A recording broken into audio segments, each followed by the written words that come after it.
Real quick, I wanted to talk about the new series, My Adventures with Superman. This is a new animated Superman series. It is on Max, not HBO Max. It's not called that anymore, as well as, I believe, Adult Swim. I barely had heard anything about it and just got on Max one day, and there was an icon for a new Superman show. I was like, I think I'd heard murmurs about this, but I didn't know anything about it. Like Jack Quaid was tied to it in some way. So I clicked on it on a whim just to check it out. Like, what is this thing? Watched the first 5 minutes and was instantly charmed by it and turned it off. And I was like, I think my whole family's going to like this. It's done with an anime style of animation. My kids love anime. I'm always trying to get them into superhero stuff, and I felt like this might be something they'd be into.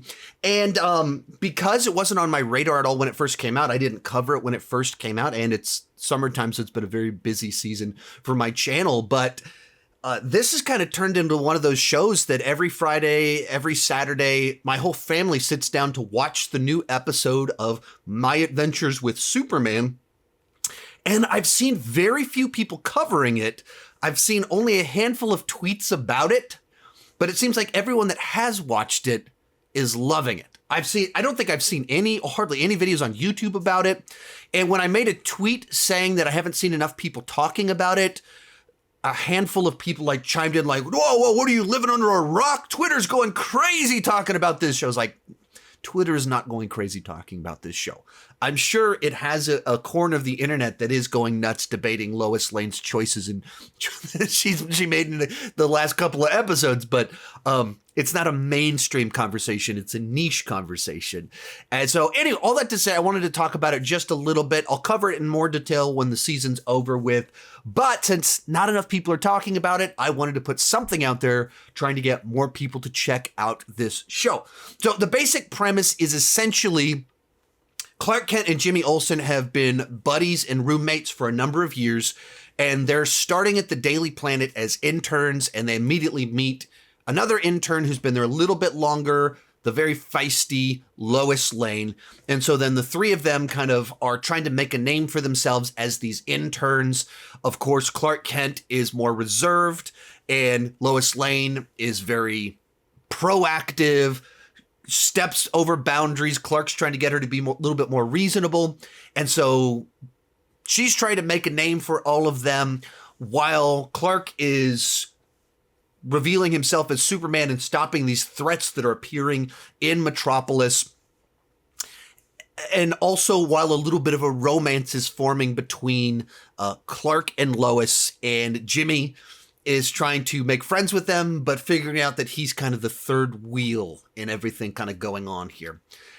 And it's just a really old-fashioned, classic version of Superman with like modernization in the animation and the sense of humor. But generally speaking, it's not trying to fix Superman. It's not trying to think like, what's our edgy new take on it? Like the edgy new take here is that it's anime, which isn't edgy. It's just a stylistic choice. Otherwise, they took a lot of inspiration from Superman 78, not the campy side to it, but kind of this idea of you're centering the story around Superman and Lois as reporters, and then things happen in Metropolis that have to be resolved. And so it's kind of focusing on that dynamic, that friendship being formed, her being fascinated by this new person showing up in town that can fly. Also, if you're my age, this reference will be helpful. If you're not my age, it might not be. But there's a lot of similarities to Lois and Clark from the 1990s live-action TV show with Terry Hatcher and Dean Cain that I grew up with watching and have all 4 seasons on DVD in my garage. It doesn't have it's not that tone. It's not that vibe in a lot of senses. But the basic kind of structure of the show, it's that same idea of them as reporters. It's about their relationship, and then it's about the weekly hijinks that happen in the city that Clark has to stop. Jack Quaid voices Superman here.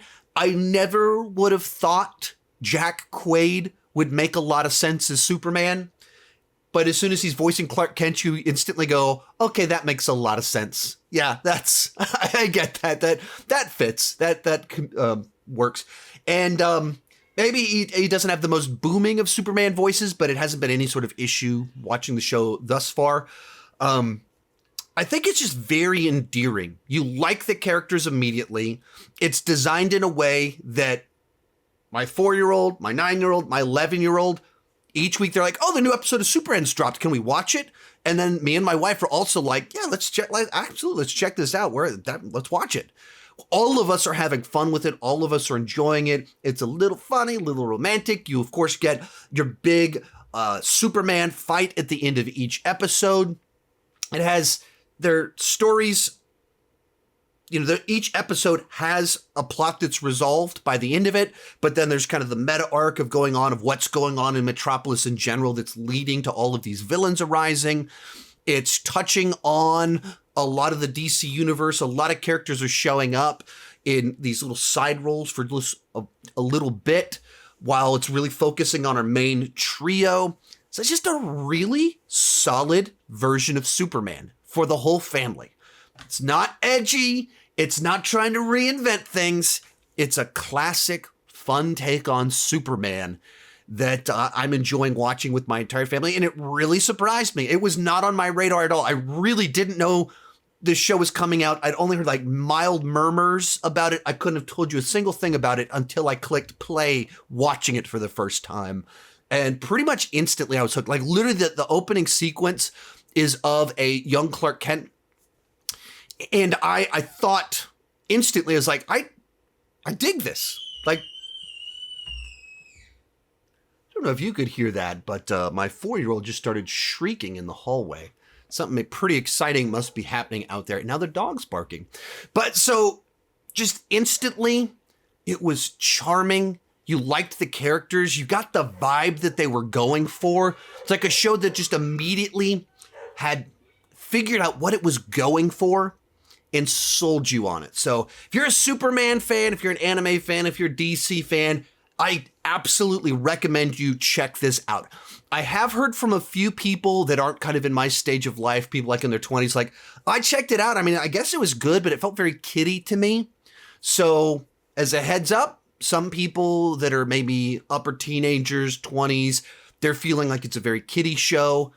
That's the only criticism I've really seen of the show from anyone thus far, is that it feels a little bit kiddie. Also, I'd have to see where they're going with the season as a whole. We're like halfway through the first season. I don't know how many episodes it is actually, but like 5-6 episodes in. I feel like they're progressing some things faster than I would have expected. I don't want to say that's a criticism just yet, but I was like, oh, like, are you going to burn through some of your biggest twists, turns, reveals this quickly? I would think you'd space these out, but that's not a criticism yet. It could be a criticism as we see how the season plays out, but it seems like a lot of people are checking it out, and as long as you don't think it's too kiddie, a lot of people are having a blast with it. Let me know what you think down below in the comment section, and keep talking movies and TV to my